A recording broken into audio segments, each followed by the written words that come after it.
আসসালামু আলাইকুম। সংবাদে আপনাদের সবাইকে স্বাগত। সংবাদ শিরোনাম। অবশেষে গাজায় কার্যকর বহুকাঙ্ক্ষিত যুদ্ধবিরতি শনিবারের মধ্যেই সরবে আইডিএফ সেনারা। সোমবার জিম্মি মুক্তির কথা পর্যবেক্ষণে সেনাদল পাঠাবে যুক্তরাষ্ট্র। Entered Gaza and the combined military and diplomatic pressure that isolated Hamas, I think, has brought us to this point. I want to personally thank both of you. Vote ঘনিয়ে আসায় রাজনৈতিক দলগুলোর মধ্যে বাড়ছে দূরত্ব। মত পার্থক্য থাকলেও নির্বাচনমুখী সবাই মত বিশ্লেষকদের।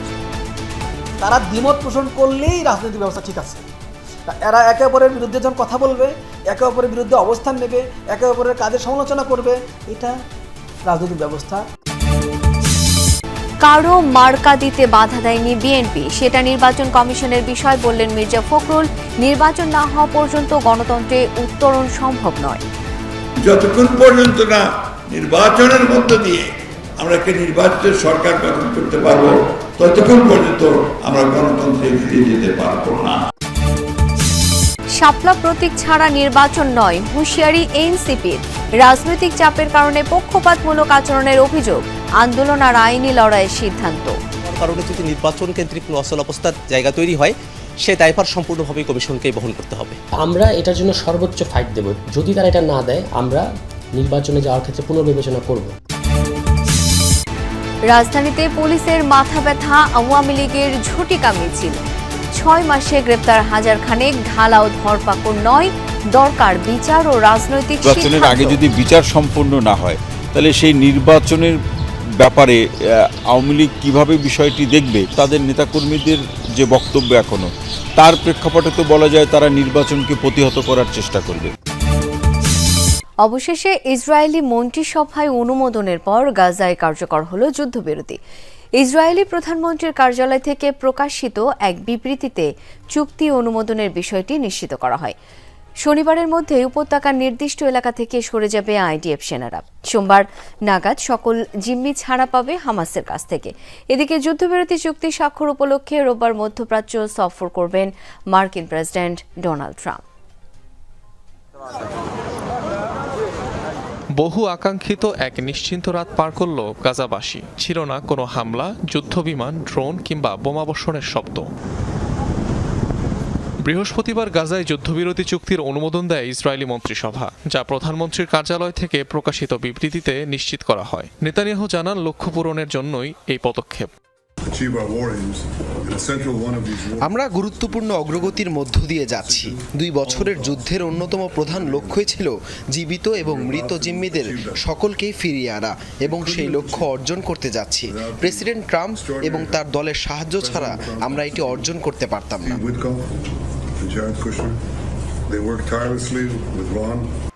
যুদ্ধবিরতি কার্যকরের 24 ঘন্টার মধ্যেই গাজার নির্দিষ্ট এলাকা থেকে সরে যাবে আইডিএফ সেনারা। তবে উপত্যকার 53% অঞ্চলে নিয়ন্ত্রণ থাকবে তাদের হাতে। বাকি 2 ধাপে সম্পূর্ণরূপে প্রত্যাহার করা হবে ইসরায়েলি বাহিনীকে। আর 72 ঘন্টার মধ্যেই সকল ইসরায়েলি জিম্মিদের মুক্তি দেবে হামাস। বিনিময়ে ইসরায়েলি কারাগার থেকে 2000-এর মতো ফিলিস্তিনি বন্দী ছাড়া পাবে। সকল জিম্মি মুক্তির পর নতুন করে আর হামলা করবে না তেল আবিব, মিলেছে এমন আশ্বাসও। যুদ্ধবিরতি চুক্তি অনুযায়ী গাজা থেকে সেনাবাহিনী প্রত্যাহার, সাহায্য প্রবেশ, রাফা ক্রসিং খুলে দেওয়া হবে। এছাড়াও ইসরায়েলি কারাগারে আটক 250 জন বীর ফিলিস্তিনি, 7 অক্টোবরের পর আটক হওয়া গাজা উপত্যকার আরও 1700 বন্দী সহ সব নারী ও শিশুকে মুক্তি দেওয়া হবে। আমরা মধ্যস্থতাকারী ভাই ও আমেরিকান প্রশাসনের কাছ থেকে গ্যারান্টি পেয়েছি, তারা সকলেই নিশ্চিত করেছে যে যুদ্ধ সম্পূর্ণরূপে শেষ হয়েছে।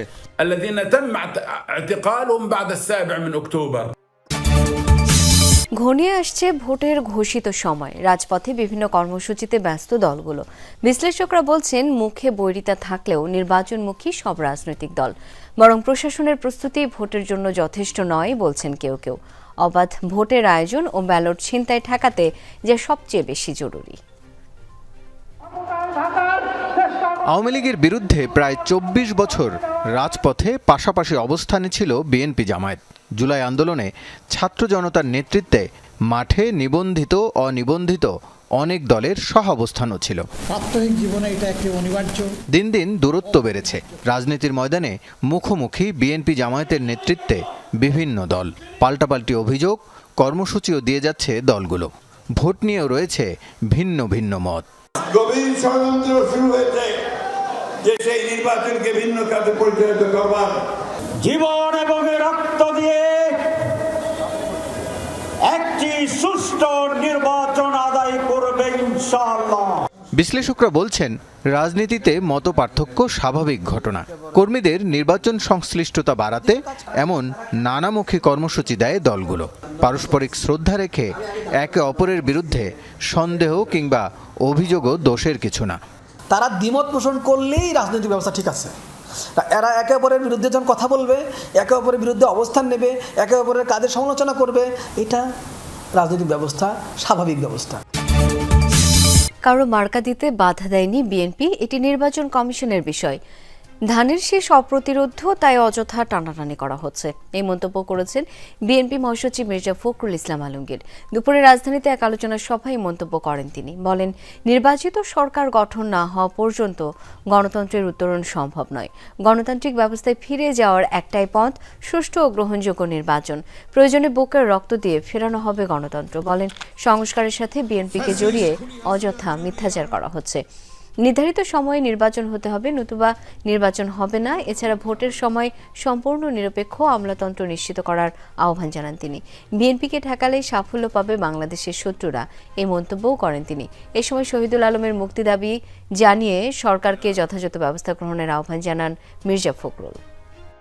সুযোগ সৃষ্টি হয়েছে একটা গণতান্ত্রিক ব্যবস্থায় ফিরে যাওয়া, এবং গণতান্ত্রিক ব্যবস্থায় ফিরে যাওয়ার একটাই মাত্র পথ, তা হচ্ছে একটা সুষ্ঠু, অবাধ, নিরপেক্ষ নির্বাচন, গ্রহণযোগ্য নির্বাচনের মধ্য দিয়ে। যতক্ষণ পর্যন্ত না নির্বাচনের মধ্য দিয়ে আমরা একটা নির্বাচিত সরকার গঠন করতে পারবো, ততক্ষণ পর্যন্ত আমরা গণতন্ত্রে ফিরে যেতে পারবো না। কার্যক্রম নিষিদ্ধ হলেও হঠাৎ কোথাও ঝটিকা মিছিলের চেষ্টা করছে আওয়ামী লীগ কর্মীরা। নিয়মিত বিরতিতে হচ্ছে গ্রেপ্তারও। গেল 6 মাসে এই সংখ্যা হাজার খানেক। গোয়েন্দা পুলিশের তথ্য, অক্টোবরে রাজধানী বা দেশের অন্য স্থানে নাশকতার পরিকল্পনা আছে।